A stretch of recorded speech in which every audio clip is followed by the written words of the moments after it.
guys, may ano lang ako sa inyo, may isi-share lang ako sa inyo. Habang kayo ay nasa mabuting kalagayan at maganda pa yung inyong mga kamay, alagaan nyo ito.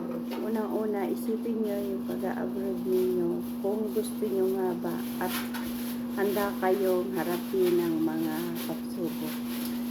Guys, allergy to sa sabon. Sa sabon, yan, sabon, tubig, at saka pagkain ng manok, itlog.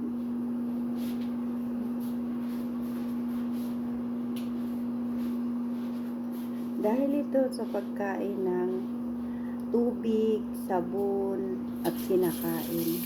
Dahil wala naman kaming makain na iba, so pagtsatsagaan namin nung mga nakaraang taon.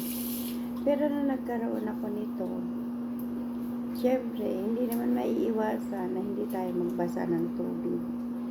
Grabe talaga yung pagsubok sa akin. Ito yung pinakamabigat na pagsubok sa akin.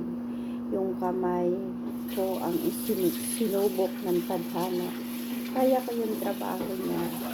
Kaya ko trabaho. Pero hindi ko kaya na dumating ito sa buhay ko. Allergy ito sa tubig.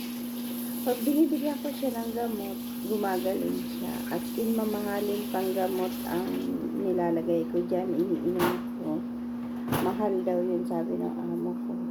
Pero itatry ko siya sa mumurahin lang na gamot, baka gumaling. Siyempre, hindi naman natin maiiwasan na umano tayo ng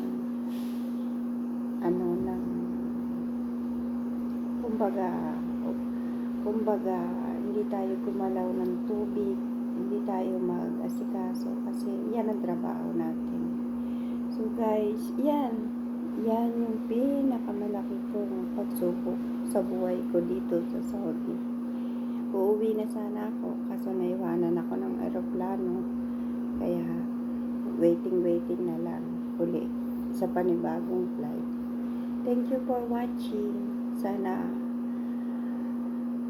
magsilbing gabay ito sa mga katulad kong OFW na dito sa kahit saan man bansa.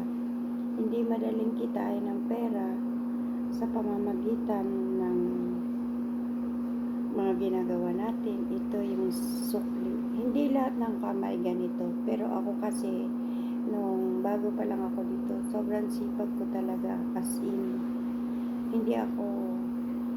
hindi ko iniinday yung mga trabaho. Pero ayan, thank you for watching. At yan lang naman, hindi naman kasama yung kamay ko.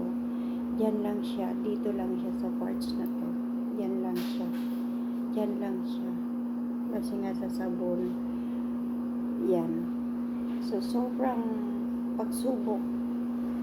Sabi ko nga, ito yata yung pinakamatindi kong pagsubok sa buhay. Thank you for watching.